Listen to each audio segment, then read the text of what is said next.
courage and energy are two things that I'm really, really playing with. Like you're doing stuff to create value and then you're getting energy back. Amazing. If you could do that every day, the rest of your life, how happy would you be? If I can build an emotional relationship with my version of the future and an energetic relationship with my version of the future, and then I can just exercise a little bit of courage to take some steps towards it, stuff's going to start happening. Like water's going to start flowing downhill. But you do have to have that courage so that you can say yes to something that will give you energy, that you are good at, that you are uniquely positioned to add value in. And again, you're sending courage to anyone who's thinking about a decision like that. Hey, what's up? I'm Andrew Kaplan. Welcome to the Delivering Value Show, where I chat with people who lead cross-functional growth teams, not about their favorite tactics or strategies or playbooks. There's enough of that out there from other folks and other shows. This show is about the career challenges, professional adversity, and self-doubt that come when you work in these growth roles at early stage companies. It's a hard job. This show normalizes that everyone makes mistakes and everyone encounters adversity. My guest today is Dave Boyce. Dave is a serial entrepreneur turned professor and writer. He's on the board at Forrester and Winning by Design. He's an advisor to a handful of different startups. And right now he's writing a book called Product That Sells Itself, which is going to be available in 2024. Dave and I chatted about the two toughest pieces of feedback that he's ever received and how those still influence him today. We talked about the time when he was driving and got a call from George Zachary, who's one of the early investors in Twitter, that began with, "Hey, Dave, this is going to be a tough call. Do you have a minute?" And we talked about how he finds the courage today to overcome the imposter syndrome related to publishing his new book on PLG, even though he feels like he's not the expert on PLG. There's a ton of content in here that I think will be interesting and relatable and helpful to folks at all different levels of their career journey. Let's hop right in. So where I'd like to start is get kind of the TLDR of your story about how you first got into this product-led world. So how did I get into the product-led world? Bumps, bruises, battle scars. I've done sales-led and product-led, and very, very short headline is product-led is better. But, we all didn't always have product-led. So, when I first started into software was 1999, and we didn't have the cloud, but it was the internet. And I was really interested in B2B on the internet. There were exchanges like Chemdex and VerticalNet, but there wasn't a lot of B2B software in the cloud or on the internet, but I knew it was coming. So then we built a company called Profit Logic where we hosted everything and served up all the functionality kind of over the internet, and sold that company to Oracle, and it was amazing. And our sales-led engine was great. Our ASPs were over $1 million when we sold the company. And then I thought, okay, cool. Like, let's go do the next one. And the next one I did actually had an office in Westford, where you're from. We moved it to Silicon Valley because it was highly based on social, like using social promotion. It was a crowdfunding platform. And for any of the listeners, Westford, not exactly the hotspot of tech talent or energy or anything cool or hip. Westford, Massachusetts, amazing. Except for, this little company. No, we moved it to Palo Alto, and I had ASPs that were the exact opposite of what we had at Profit Logic and Oracle. Like they were less than $5,000. This was 2010. There's no way we could afford to pay for sale. So we just had to figure it out. And we didn't have the acronym PLG, but we were talking about self-service. We were watching Basecamp and Dropbox and Zendesk. And we're like, we're going to have to figure out an acquisition model that looks more like that, because that will probably, get our unit economics to work. So with 0 salespeople, we figured out how to get kind of SEO and SEM and acquisition working. We got our unit economics dialed. We got a business that was kind of self-sustaining. And I was like, man, it is so different. I was saying it's so different in Silicon Valley than it was in Boston, kind of how I was shorthanding it. And then I made a bad choice, and I went to a company that didn't believe that in its bones the same way I did.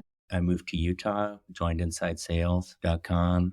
Inside Sales had a high velocity engine, but it wasn't fully self-service. And instead of trending towards self-service, it was trending towards enterprise. And we went up into the enterprise, a game that I totally know. And we totally crushed it until we didn't. And then it was like, everything was upside down. All the metrics were upside down. All the unit economics were upside down. And I'm like, man, why did I not listen to my gut And so after that, I was like, I'm never going back. I mean, I know I love hybrid models. I love all of it, but I think it all starts with unit economics, and unit economics always benefits from product led. And that is where I've been living ever since. And so it sounds like it came fairly naturally. Once you learned a little bit more about the model and you got your feet wet, sounds like you just couldn't not be interested in PLG. That's accurate. Yes. And so along the way, I'm curious to know if there's been a significant moment or person that has impacted your career journey. This is going to sound like a flex. It's not meant to be, because I'd known this guy forever, and we knew each other because we lived in the same neighborhood and we went to the same church. So this had nothing to do with professional anything. But the guy that always comes back to me, and his little pieces of advice and also stuff that he's written and published, is Clay Christensen. And his models are so prescient and so good, and he's such a good thinker. And, we've lost him now, and it's a big loss for the world. But Clay Christensen's amazing. Everyone knows him for The Innovator's Dilemma. We're starting to know him for jobs to be done theory, jobs theory. He was less famous for that along the way, but he's got a ton of just really, really incisive thinking. And then when I sat down with him, he always had good advice for me. And he always called it like it was. Like when I was struggling with this startup out of Palo Alto, he's like, Dave, when you've got the job to be done right, it will feel like water flowing downhill. And that is not what I'm reading for your body language right now. What I'm reading for your body language is you feel like you're pushing a rock uphill. And I'm like, you're right. And so then that started a conversation, and he was an advisor to the company and an investor. So, he could have just been a straight up cheerleader, which he was, but also he was going to help me, like speak to truth. And he did that over and over with me, and I love him for it. Awesome. I was just going to ask, what's one thing that you learned from him? But it sounds like what you learned, at least in the story that you shared, is that it should be easy when you found the right fit. Yeah, it should be easy. Here's the problem. Like a lot of the people that I talk to, and Utah is known for this. Like I live in Utah now. So like we moved from Boston to Silicon Valley to Utah. So now I'm following, like we sold a company to Oracle that did that out of Boston, then moved to Silicon Valley, did a PLG company we talked about, Fundly, then moved to Utah. Utah's known for salespeople. They're just like manufactured here because men and women go on Mormon missions. They get really, really good at overcoming their inhibitions, being able to talk to people, being able to handle objections. So a lot of the big companies coming out of Utah have all been sales driven, Qualtrics and Omniture and Alteryx and Domo and Pluralsight, like all these companies that, made it to unicorn status. Inside Sales was one of those. But there's a dark side to being good at sales. If you're compelling and engaging and you have personality and you can do sales, it doesn't mean you should do sales. It doesn't mean you should fight through the headwinds and just get to the other side of the sale. Because if it feels like that, it may not actually be a good fit. If it is a good fit, it probably doesn't feel like that. It probably feels like water flowing downhill. And so that's one of the lessons I had to learn the hard way. Just because you're good at sales doesn't mean that you should push through. Clay taught me that. And as you've continued on, I'm curious to know what's like one career accomplishment that you're personally proud of as you reflect back a little bit here. The thing I'm proudest about is the people in my life with whom I built relationships through our professional connections. I just got a note today from a woman I worked with over 10 years ago, 15 years ago. It's like a thank you note. And she was an office manager, EA, amazing. And she's always lived into her own personal strengths. And I've always thought she was amazing for that. I mean, that just happened today. I just love the opportunities I've had to hire people, to work with people, to help them live into the best version of themselves, to celebrate them. We talked a little bit before we hit record about courage. I think courage is in really short supply. And so when I run into someone with courage and then I'm able to encourage that and then they're able to go take some risks, I'm so proud of that. You could have answered that question in a million different ways, right? It's a pretty open-ended question. And a lot of times when I ask that, I'll hear milestone accomplishments from folks. Oh, when I did this project, or when we were able to go from X to Y.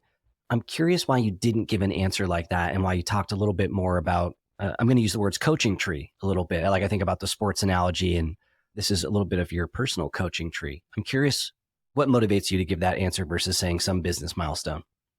It's just the truth. Again, I'm 55 years old. I've had a few different wins along the way. No individual win is better than a human living her best life. Like if you just line it all up and you say like, what feels the best? It's not dollars. It's not KPIs. It's humans. It just is. And it might be easier with perspective. Yeah, I love that. Not everybody has that, right? That comes from deep down. It comes from deep down. And to be fair, with experience too. With perspective, yeah. And so you've gone on to do some very cool things. Gotten to live in a few different places. You've gotten to scale some different businesses, see different business types. I know it hasn't been easy. Can you share a moment where you got a little bit of tough feedback along the way? Yeah, there are a few, but feedback's a gift and we rarely get it. It's really a shame that people take the edge off or they're not courageous enough to give feedback. It's something I want to be good at. And one of the times I learned that was early in my career. I was probably 28, 27. We lived in South Africa. I had moved my young family, one kid, wife and one kid, from Boston to South Africa to work on a 1-year consulting project for the government of South Africa. I was working for a strategy consulting firm. At the end of kind of the calendar year, we would get a review, like a performance review. So you're living in Boston. How old were your kids? As a parent to young kids, I'm like so fascinated by this. Yeah. One kid, 18 months. Wow. So you're really in it. Yeah. My wife, Lisa's adventuresome. I'm adventuresome. We joined this company, Monitor Company, because we knew that they had international offices and they were small enough that you could be mobile. And we knew that after 1 year, if you were performing well, you could put in to do an assignment, somewhere, Europe, Latin America, Asia. I wasn't even thinking about Africa, but Africa came up and Greece came up. Wow. And so you've been at the company 1 year, you have a good review, and then that opens up all these other opportunities. Exactly that. Yeah. Cool. And I was really trying not to get put on another project before an international project came up. So I was like taking these short-term things and really, we wanted to go international. And then 2 projects came up at once. I said, Lisa, we have an opportunity to go to Greece or to South Africa. And she's like, well, I've been to Europe. I was like, that's why I married you. Like, no, it's dangerous, right? Like it was 3 years post-apartheid. There was all sorts of reasons not to go, 18-month-old kid. I'm like, don't you want to call someone? Like, we can't just say it and go. And she's like, yeah, I'll call someone. And short story, 24 hours later, I was on a plane. And 2 weeks later, she joined me. She had to pack up our apartment and whatever, join me. I mean, when you put yourself in harm's way, you gotta be ready for whatever comes. And I got a full frontal feedback at the end of the first calendar year. My manager gave me some tough feedback. And basically the net of that review was he rated me lower after having spent 6 months doing really hard work. I was working 80-hour weeks. Nobody works 80-hour weeks in Africa. Everybody works 35-hour weeks. So I'm doing kind of investment banker hours in a culture that, was new to me, in an industry that was new to me. And then I got rated lower after 6 months of that than I had been rated prior to departing. And I'm like, why didn't you say anything? I was counting on like a bump because I have this young family and we're trying to make ends meet and, we're paying off debts and this is going to mean I'm getting no bonus or a very minimal bonus. And I would have liked to have known that. I would have liked to have addressed it. So that was my initial reaction, pretty defensive. And I love this guy. His name is Matt, but it was tough. He gave me a gift, but it was tough. I never forgot the feedback. And every project I did since then at that consulting firm, after that, I went to business school. After that, I was in software. But every consulting project I did since then, I used his feedback to make sure that I was going to succeed.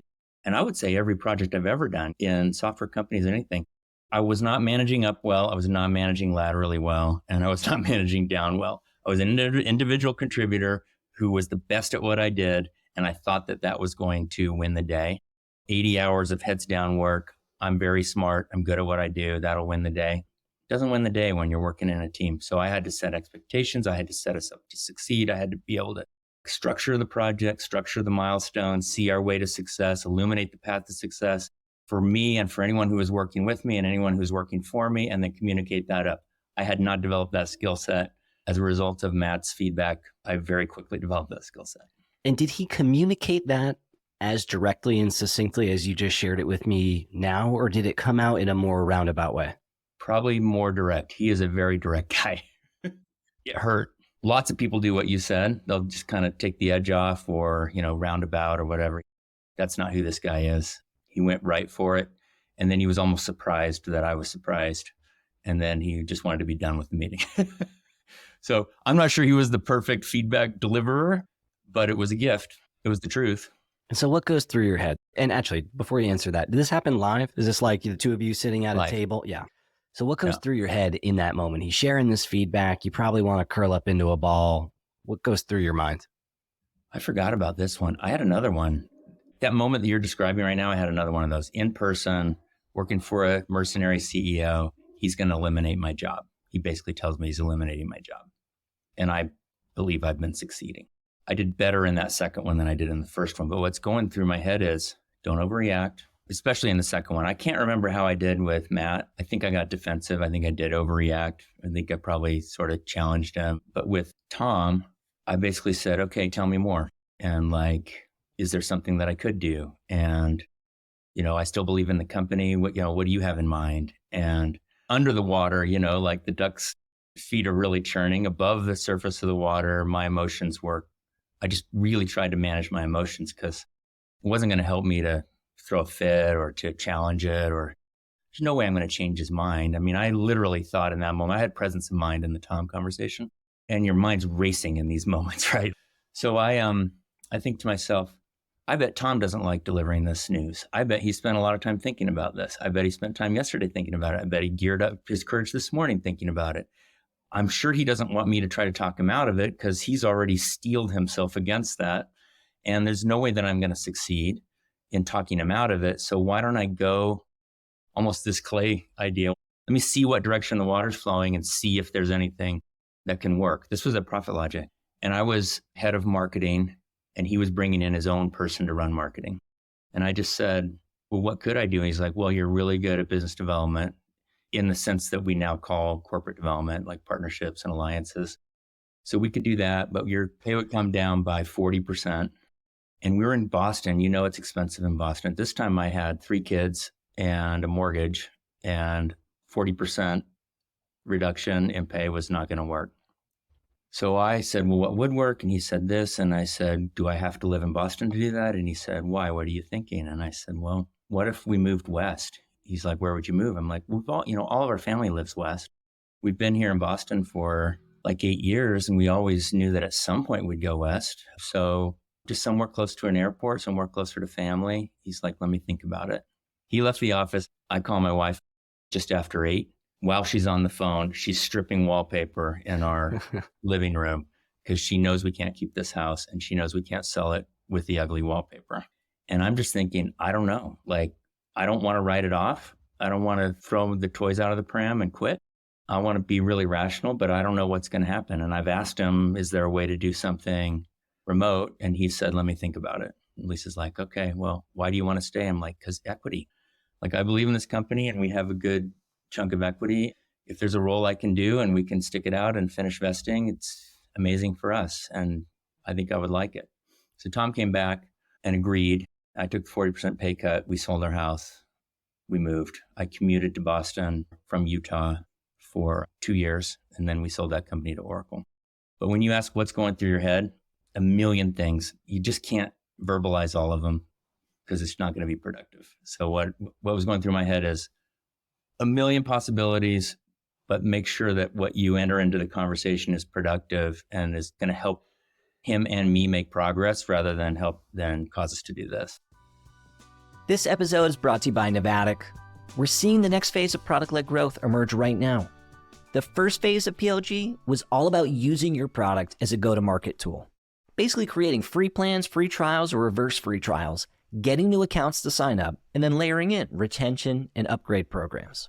It was a solid playbook. The only challenge is that the product value is hidden behind your sign-up form, which means that most of your visitors never get to see it. The next phase of PLG is all about leading with product value, creating interactive product demos, embedding them on your website, and letting people play with them, click around, and see the value before signing up. This engages way more people, which means more experience that value, more convert to your paid plans, and more become brand advocates. If you're sold on the idea, but not sure where to start, check out Novatic. Their no-code editor makes it easy to create interactive demos, and they're offering a free trial exclusively for Delivering Value listeners. Go to Navatic.com/value and sign up for a free trial and see for yourself. This episode is presented by AppQues. If you work in product-led growth, you know how important activating and engaging new accounts is. Turning new accounts into active users is critical to your success in a PLG environment, and typically why activated accounts is a North Star metric for growth teams. It's why my team spent years focused on improving our new user onboarding experience during my time at Wistia and at Postscript, and that's why I'm so excited that AppQues is sponsoring the show. They're just as passionate about helping product-led companies fix their onboarding and their retention as I am. They're the leading product onboarding and adoption platform for web and mobile apps, and they've helped over 1,500 SaaS orgs create exceptional onboarding experiences that convert new users into power users and brand advocates. So if you're looking for help activating more new accounts, head to appcues.com/value. They have a free new user onboarding audit, which is done by Ramli John. He literally wrote the book on new user onboarding, and he's a close personal friend of mine. For help, head to appcues.com/value. I want to rewind a minute because you mentioned two tools that I think are really helpful for folks listening to this that probably you didn't even realize you mentioned them, but you did. One is that you talked about perspective, and the other is keeping presence in the moment. And both of those I think are hard to do, and I think are skills. Like, I don't think we're hardwired to be good at either of those. So let's maybe start with perspective. So you did this thing, which is actually something that coaches and maybe therapists would encourage folks to do, which is to put yourself in the other person's shoes and imagine what's going on in their life that led them to this moment, right? So you said, hey, I'm getting this feedback from Tom, I believe. Instead of fighting it, I pictured myself as him, not being able to sleep the night before, prepping for this meeting, being nervous. He was probably nervous this morning. How did you learn to do that? Or where did that come from? I'm still learning it, Andrew. I mean, this is one thing that comes out of sales kind of roles, is you have to pay attention to the emotion and perspective on the other side of the table. Like, you're going to reach some sort of agreement, consensus, only if both people are seeing things in a complementary way. You know, this is never going to work. You got to get people aligned like this and shoulder to shoulder and looking at the problem. This happens internally with teams too. It's like, I think this, that's not going to work. Well, let's talk about that problem. Oh, and then we're both focused on the problem. So I probably learned that through just sales roles and externally facing roles. In that moment, I'm really lucky to have reached into my tool bag and found that, because this guy was in a position of power. And so it's easy to fight the power.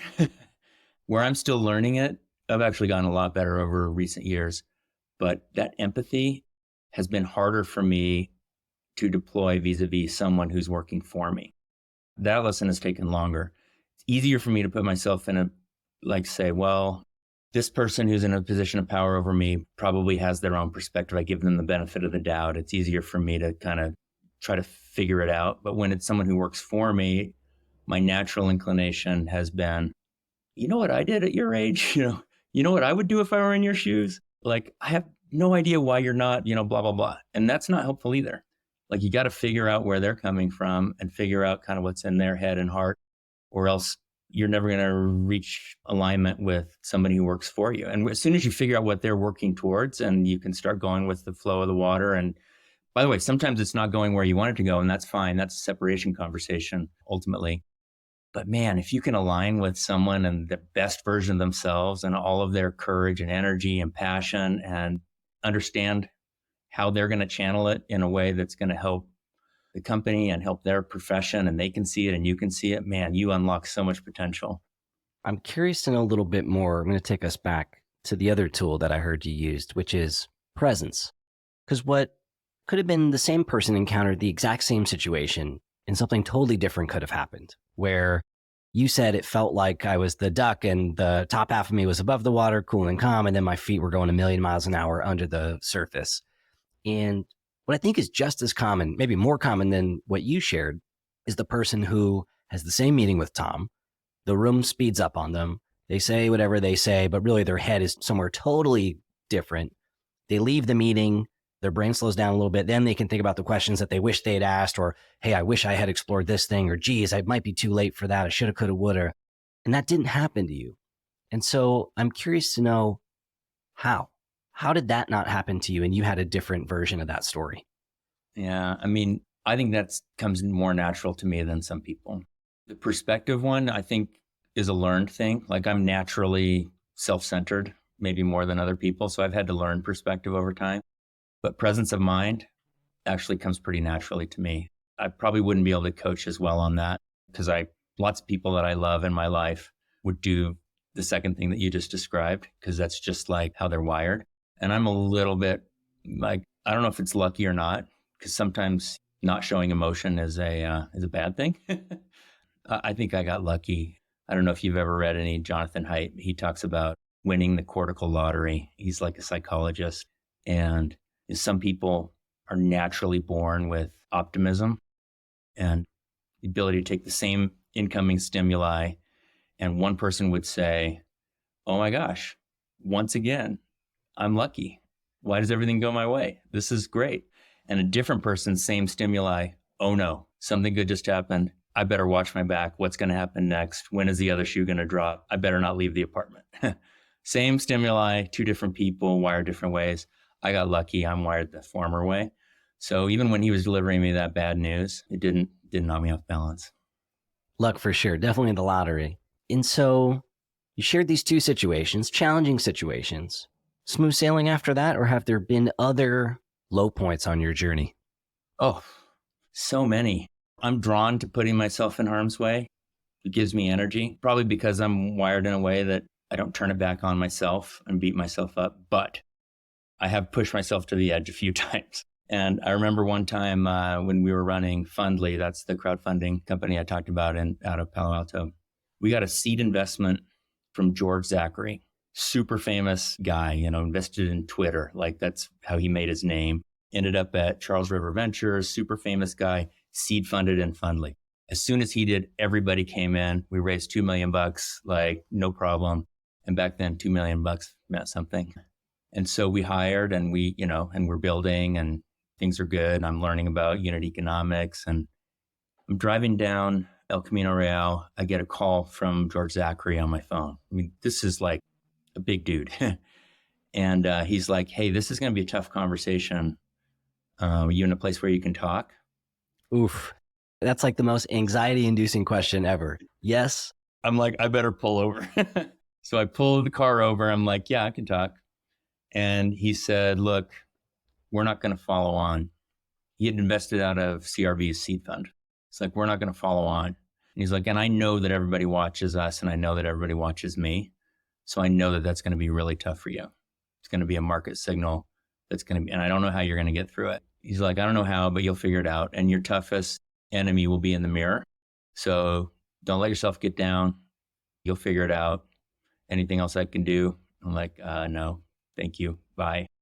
And I did 40 pitches on that business to raise our Series A. That means 39 no's.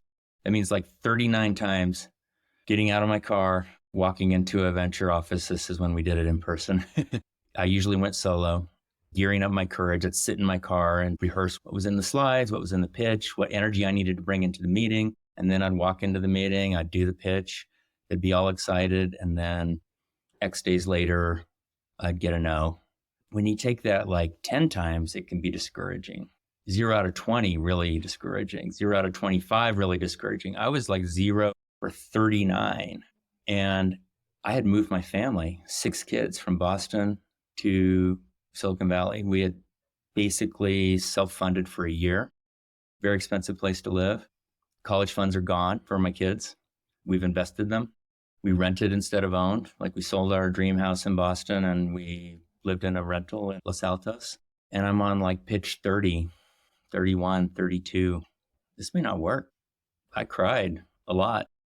I had hired people. I had moved people. Everyone was betting on this. I mean, it was a small company, 8 or 10 people at that point. But there were 8 or 10 people I loved and I worked with every single day. And of course, I love my family and, they had all uprooted and moved. There have been some tough moments. And now that 40th one worked, right? We got a $5 million round and we were off to the races. But you don't necessarily know that after 35 failures. I want to go back to the beginning, but let me ask a quick question about this last piece since it's timely here. How'd you have the courage to keep going after you try something 35 times and it doesn't work? I've heard all kinds of stories from famous folks that say they attribute a lot of their success to their willingness to just keep going and to keep having at bats and to stick with whatever their thing is in life. Where does that motivation come from for you? I'm going to get emotional here. My wife was really helpful to me. She'd see me down and she'd say, what's wrong? And I'd tell her, and she'd say, well, Dave, does this service need to exist in the world? And I said, yeah, it does. And she's like, is there any reason you wouldn't be able to build it, you and the team? I'm like, no, we're out in front. We're doing it. She's like, okay. So if it needs to exist and you can do it, why not keep trying until you're convinced that it's not going to happen? And she's like, we'll be fine. There's a movie called The Swiss Family Robinson, where a family from Switzerland ends up on a deserted island and they have to build their treehouse and they build their running water system and they plant a garden and they figure out how to basically survive. My kids loved that movie. At one point, they're all cheering for dad to raise money on this company. At one point, they said, well, if it fails, then that's fine. We'll just move out of our house and we'll go build a treehouse like Swiss Family Robinson and we'll just live there for a while. And I'm like, yeah, awesome. We could figure it out. We're built to sustain failure in the United States. And with some resilience and courage, we can go do something else. And so Lisa just really helped coach me through it. In the book, Hard Thing About Hard Things, I think he states, what's the worst that can happen? And you play that out. And then what would I do in that situation? And you play that out. So Lisa kind of helped me do that without it being that succinct. Love that. And then going back to the initial call from George. So you're driving, you get the call when you're in the car. Mm-hmm. And did you like the way that he introed the tough feedback? The way he said, hey, this is going to be a tough call. Do you have a second? Yep. In fact, I've used it ever since. That's so interesting. Did you ever listen to Lenny's podcast? Yeah. He did this one with Matt Mashari. So I hadn't heard of Matt before. Matt is, for context, he's an executive coach for Silicon Valley CEO. So with our people, essentially, and some of the more prominent, high-profile ones.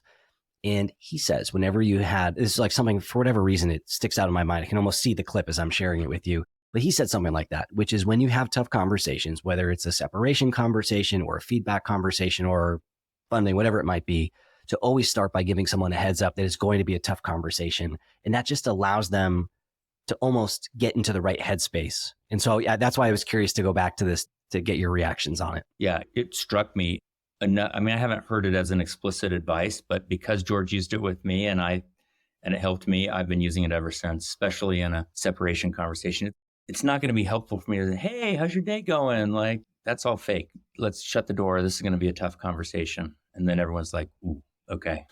Right. But you almost get it out of your system versus it unfolding and you trying to get it out of your system in the moment, but probably feeling a little overwhelmed. Yeah. So I'm curious to know, so someone with your background and experience might be looked at as success. Someone might look at someone with your pedigree and think that person's got it all figured out. Do you struggle with self-doubt? Oh, yeah. But, I said earlier, I like to put myself in harm's way. I think it's part of a growth mindset. I don't think declaring victory is very interesting. I don't think retirement is very interesting. It just sounds horrible. Okay, I'm done. I don't ever want to be done. And I'm not saying that I have to be engaged in wealth creation, but I need to be engaged in value creation. Bringing things of value into the world, I think to me, it's a reason for living. When inside sales was a crash landing, which it was, definitely did not live up to our privilege on inside sales. We sold it for way less than its valuation. I took 8 months of introspection. Through all that introspection, I decided I'm going to go all in on product-led growth. I'm going to learn what I missed while I've been out of the game, or relearn it. I'm going to state to the world that I'm going to become an expert in this. Even though I'd run a company before that did product-led growth, since I'd been out of it for a while, I wasn't that confident. There were lots of people who were better at it than I was. I started getting to know them. I started reaching out to them. I started reading everything I could get my hands on. I started working with CEOs. I even started consulting for fees. And I just said, look, in the land of the blind, the one-eyed man is king. So I'm probably as good as anybody, at least in some circles, and we'll just make this work. Was I insecure about it? For sure, 100%. Every time I ran into someone who hadn't taken the break I had taken and had pursued multiple gigs in the media that I thought was better than me, I'm like, oh boy, should I give up? No, don't give up. I called BYU, where I teach in the business school, teach MBAs. And I said, hey, can I teach a class on product-led growth? We'll switch it from B2B sales and marketing to product-led growth. They said, what's that? I told them, they said, oh yeah, okay, that sounds good. That ended up being the first in the world MBA level class on product-led growth. Okay, cool. So now how do I teach it? I'll just go into the Harvard case library and find the cases on product-led growth, right?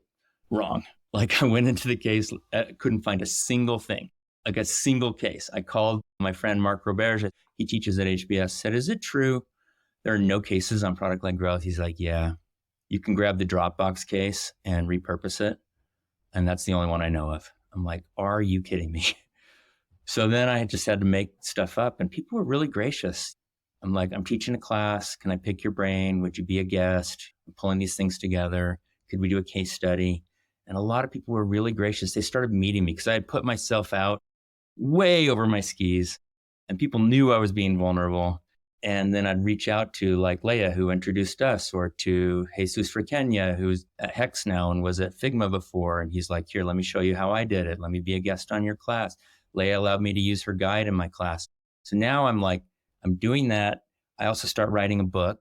Why should I be the person to write a book? I don't know. There were a couple of books out there, but not much. And Mark Roberge was really, really encouraging. He's like, you've been in the boardroom. You've been on the East Coast, not just Silicon Valley. You know the language of business leaders, capital L. So if there's anyone that would have the patience to understand it and then the ability to communicate it to business power brokers, it would be you. I'm like, okay, well, let me try. I'll probably do this again too, Andrew. Like, I'll probably put myself in harm's way again and then try to figure it out. But what is a really, really existential feeling to be like, I do not know this space. I do not know what I'm doing. And yet I'm going to declare it and see what I can do. Love that. I was curious to ask you, there's a ton of folks out there who are probably listening to this having a different flavor of this dream, right? Maybe they just want to start creating content online, or maybe being on podcasts or something like this. And they're telling a story in their head, which is, I'm not the right person, or there's so many other people that could do this. What would be your advice to someone who is thinking those things? So similar is what was going through my head with Fundly, right? When Lisa had to talk me off the ledge. If not you, who? And if not now, when? The MBA students that I work with all have a version of this. They all have a version of this. They stepped out of a career to take 2 years off to invest in themselves, and they are all nervous that it's not going to pay off. Like all of them. They're nervous about where their career is going to take them from there. They see this person go do this amazing thing and that person go do that amazing thing. And then they're like, that's not me. I'll never be able to do that. And I just tell them, you owe it to yourself. You owe it to your family. You owe it to everyone who knows you to not be the person sitting in the cubicle, not taking chances. You owe it to yourself to be the person. You got to go be Henry V or Rudy or the rookie. Like, you need to be the person who puts themselves out there and tries. Otherwise, you'll never, ever know. And what's the worst that could happen? You have to take a real job? That's the worst that could happen, especially for these MBAs. Like, you have an MBA, you're going to be fine. So for people who are listening, who are just thinking about it, if not you, who? And if not now, when? There's something that you were put on the planet to do. There's something that you are very extremely good at. And if you're really honest with yourself, you'll be able to admit, I'm actually really good at this thing. Okay, cool. So how can I leverage that thing? It doesn't necessarily have to be what's expected of you. Like, it doesn't have to be product-led growth. All the cool kids are doing product-led growth. I got to do product-led growth. No, not necessarily. What are you really good at? Like, what are you really, really good at? If you're really, really good at visual design, do visual design. If you're really, really good at sales, do sales. If you're really, really good at motivation, do motivation. If you're really, really good at metrics and numbers, product-led growth might be a really good place for you to be. But whatever you're really good at, it comes back to that clay principle. Get the water flowing downhill. Get the laws of physics working for you. Do the stuff that you're great at, that's going to add value and that's going to give you energy. And if you've found that, and all you need is a little bit of courage, here's me sending you courage. Yeah, I love that. You know what you're good at, and you know what adds value, then just do it. We've talked about courage a bunch of times in our convo, and I'm curious, what role does courage play for you today? You've probably mentioned it 5 times in our conversation, so I know it's got to be something that's pretty core to who you are and how you operate. Yeah, it is. Might even write a book on it. Courage and energy are 2 things that I'm really, really playing with. Like, there's an economy of energy that we all participate in. We give energy, we get energy. And if the things that we do to create value give us energy back, that's like the luckiest thing you could possibly have, because it's a perpetual energy machine. You're doing stuff to create value and then you're getting energy back. Amazing. If you could do that every day, the rest of your life, how happy would you be? But sometimes it takes some courage to say no to the thing that you understand and say yes to the future that you only have thought about in your head that may or may not be reality. It's way easier to say yes to the present than it is to say yes to the future. A big difference is courage. If I can build an emotional relationship with my version of the future and an energetic relationship with my version of the future, and then I can just exercise a little bit of courage to take some steps towards it, stuff's going to start happening. Like, water's going to start flowing downhill. But you do have to have that courage. Like, coming out of business school, if you had a pulse and you had an MBA from Harvard, which is where I went, you could take a job on Wall Street for a guaranteed $700,000 over 2 years. Guaranteed. That's in the year 2000. Still sounds good today. $700,000 in 2 years, like, amazing. I didn't want to do it. It didn't sound fun to me. I'd have to work in investment banking, which doesn't give me energy. So maybe say no to something like that so that you can say yes to something that will give you energy, that you are good at, that you are uniquely positioned to add value in, which for me was startups. And again, you're sending courage to anyone who's thinking about a decision like that. If you could go back in time, what is one skill that you wish you had developed that would have helped your career? I'm an honest guy, but not always with myself. So like these things that we're talking about right now, what are you actually good at? What should you actually be doing? Can you give yourself permission to be good at the thing that you're really good at? Can you be honest about what you maybe are less good at? Can you be honest about this idea that you're taking that job for the paycheck instead of for the actual substance of the value you're going to create? Can I be honest about that? I would like to give that speech to my younger self and not waste time in doing things that are for the wrong reasons, for the money, for the title, for the prestige. Do it for the right reasons, for value creation, for energy generation, for relationship development. Goes back to that courage, the courage to say no to the wrong things. You only can have that courage if you know what those are and you know what they aren't. Yeah. And then just be honest. Allow yourself to see it and name it, speak to it, own it. Thank you. Thank you for coming on and sharing some of your wisdom and your speed bumps and your bruises here. For folks who are following this that want more, where can they go to interact and get more from you? Oh, I would love to see you on my Substack, which is productledgtm.com. We'll link to it in the show notes. Or on LinkedIn. Love to see you on LinkedIn. The topics on LinkedIn are half about courage and energy and career and life design, and half about product-led GTM. On Substack, it's pretty much all product-led GTM. I'd love to see you out there. I'd love your thoughts and feelings. I'd love to follow your story. I'm just a big fan of humans and what humans can do. So if I can learn from you, I'd love to. Dave, thanks for coming on. I appreciate you. Thank you, brother. Amazing. Go Sox. Thank you for listening to the pod. I hope that you enjoyed the episode. If you did, the biggest gift that you could give me as a small business owner and as a content creator would be a review. You know the game. You can go on to Apple Podcasts. You can go on Spotify. Leave a review. That would help me service this content to other folks who are like you. Obviously, you should subscribe to the content if you really dug it. And if there's feedback that you have for me, folks you think I should chat with, stuff that you wish I would gloss over faster, whatever it is, I'm all ears. I work in growth. You're not going to hurt my feelings. I try to collect feedback and iterate quickly. You can reach out to me on LinkedIn at Andrew Kapland or on Twitter at @akapland. Otherwise, hope you enjoyed the episode, and I'll see you next show.